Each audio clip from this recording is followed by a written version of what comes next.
Lisa, Yes, baby girl. when I grow up, I want to be a woman to society. Then so shall you be. Hey everybody, welcome back to One Menace to Society. This is Lisa Landry. I'm thrilled to speak with today's guest. She's the founder of NoHPVMandateRI. Please welcome to the podcast, Aimee Gardiner. Hello, thank you so much for having me on. Thank you so much for speaking with me and my listeners about what you're doing in Rhode Island. You're with an organization that is speaking out because you don't want a vaccine mandated, is that right? Right, yes, we're against the mandate for the HPV vaccine for inclusion into school, that it should be separate and private and have nothing to do with the school system. There is a lot of controversy about this particular vaccine. There is on a lot of different levels. A lot of people have an issue with the HPV vaccine and basically the Hep B vaccine, the two together, because they're primarily a disease that is transferred by sexual contact of one way or another being intimacy. And so there are people that those kinds of vaccines that fall under that category, they're against being forced to have to do something like that because they feel that something within their family, how they choose to teach sexual classes, either within their family or beliefs or whatever it may be, they feel those are a point where the government is overstepping and think that this should be private and personal.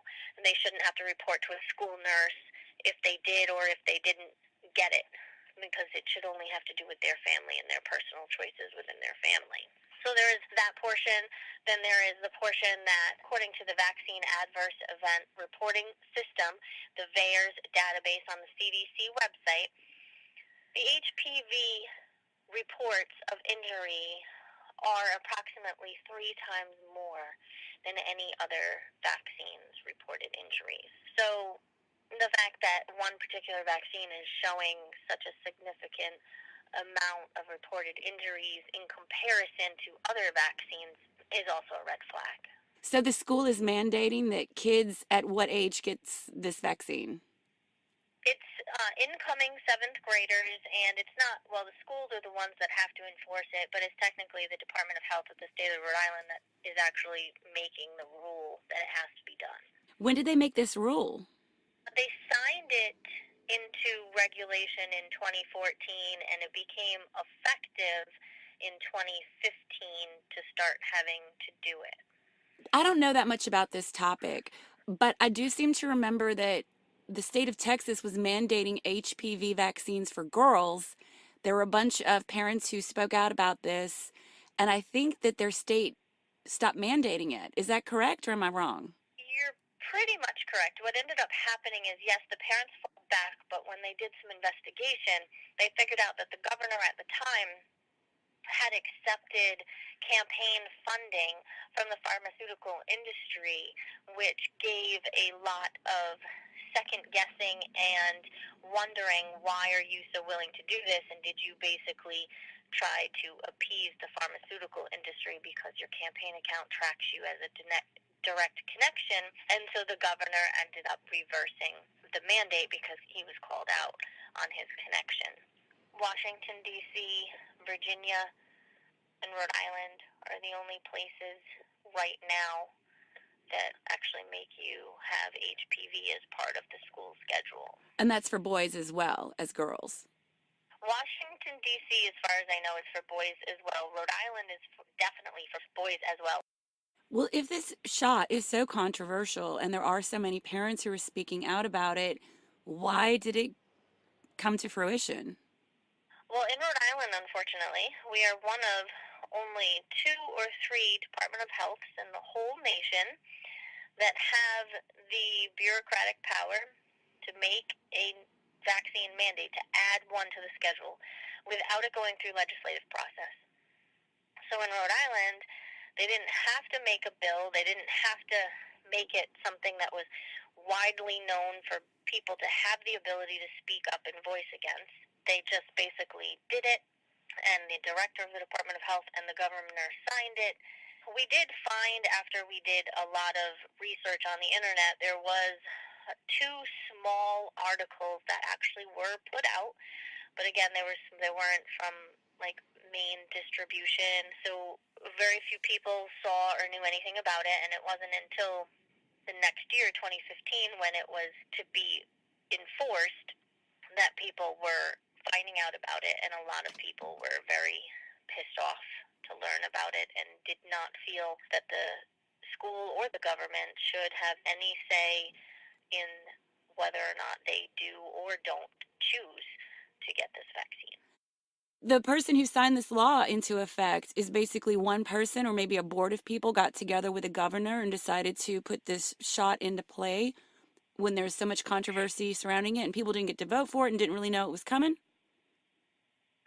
Right. Basically, the Vaccine Advisory Committee, the VAC, of the Rhode Island Department of Health meets 2 to 3 times a year, and they decided that this was a vaccine that they were going to add to the schedule for students in Rhode Island.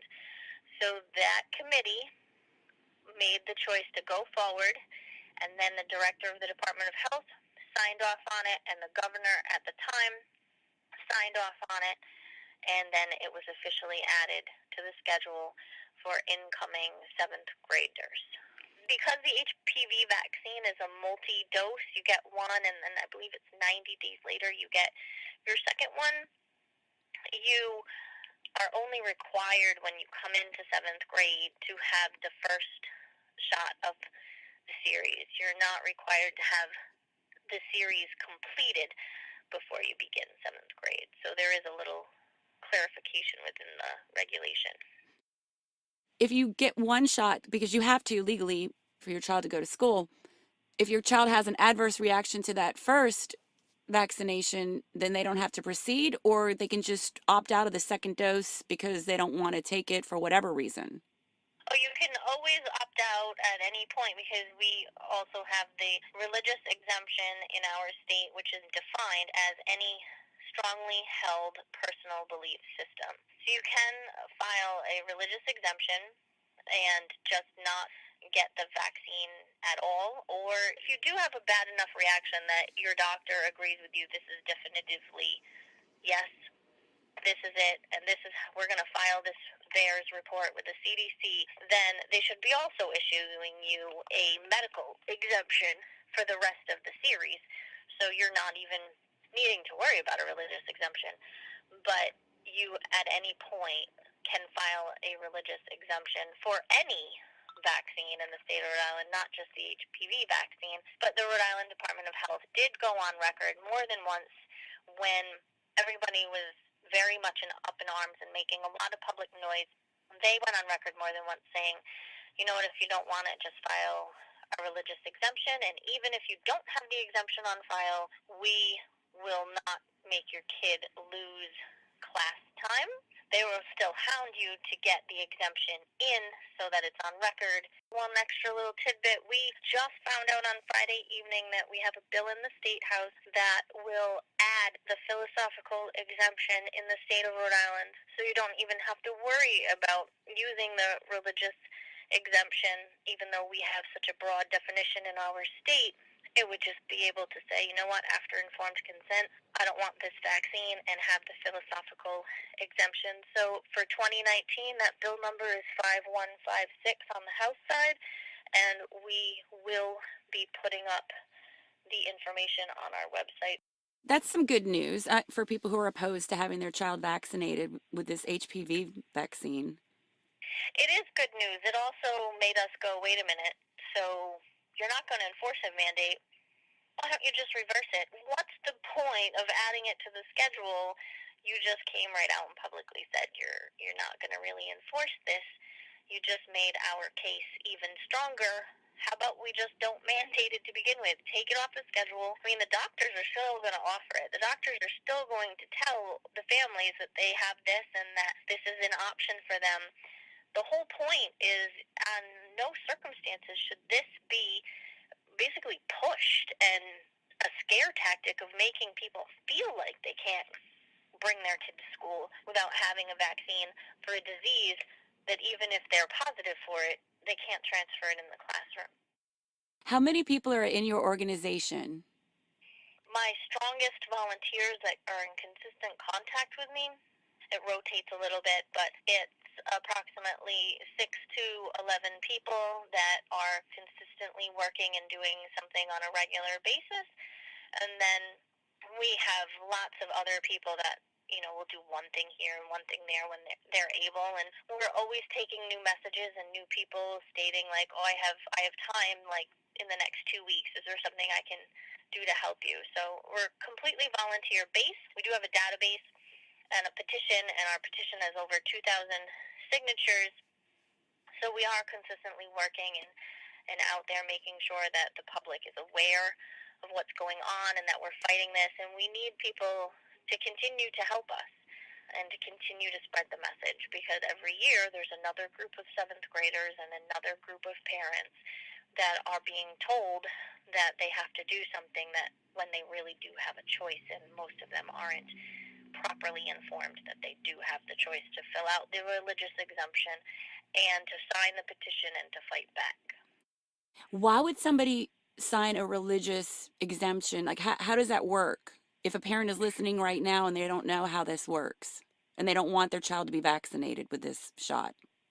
Well, you can get the religious exemption form from our blog, and you can get it at the Rhode Island Department of Health website.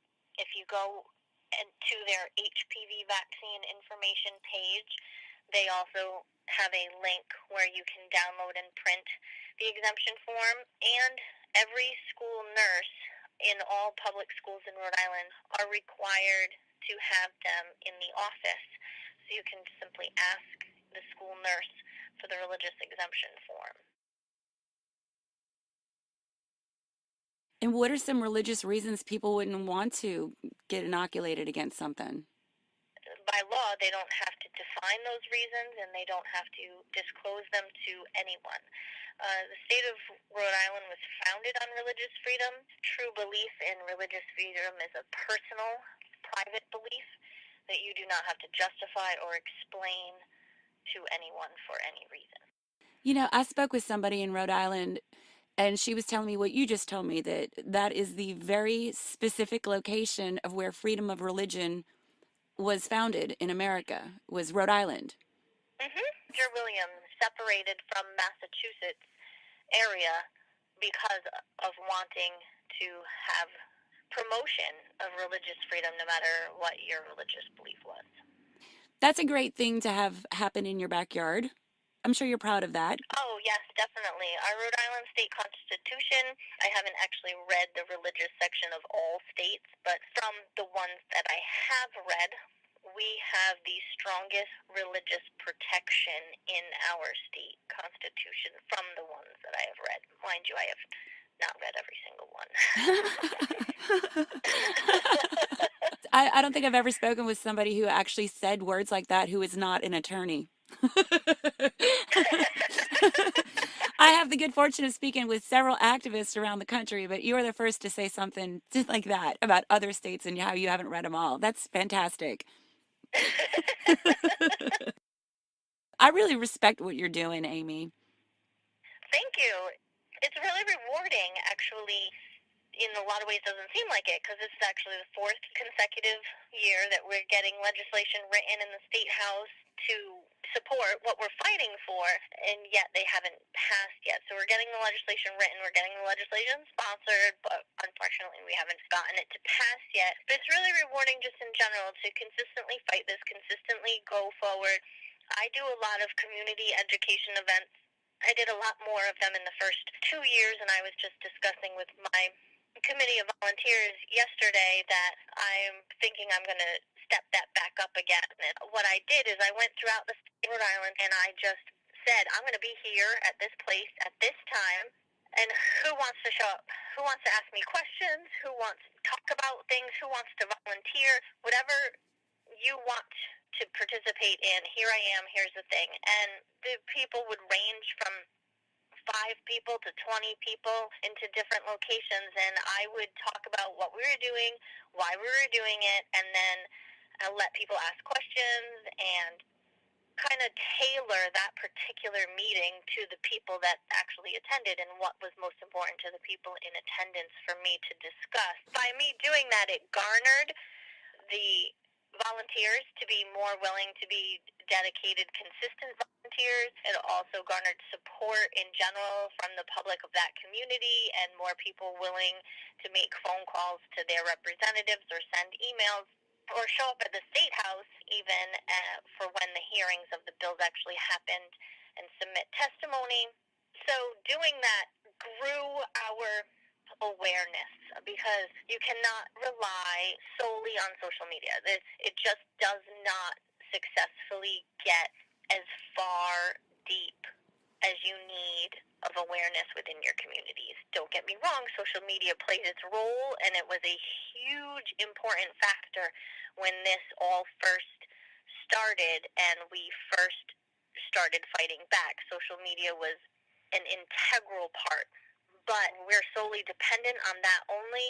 We basically cut ourselves off at the legs. We have to be consistently willing to be beyond just the internet. And so that's the one thing that I did a lot more often in the first 2 years, and I plan on picking back up again. They might want more information right now, so how do we find you online?